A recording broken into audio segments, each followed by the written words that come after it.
Welcome to the Climate Conversation, where we tackle the biggest environmental challenge of our time.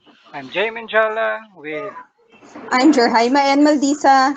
And Melissa S. Mamaril of BPAOUS 13 as we going to dive in deep into climate change, specifically how it reshaping our world faster and unpredicted. climate change. What is this and how it affects the world, the people, the other living things? Climate change is a long-term change in the average weather patterns that have come to define the Earth's local, regional, and global climate. We must know how to adapt in every situation, and proper knowledge of this will help a lot. To know more about climate change and how we can contribute to fight climate change, please watch and listen to our podcast where we are going to explore how we can protect our planet together. Be Be responsible responsible on Responsible our on on Earth our our Earth. Earth Take and care and take take care of of care of it. it. it.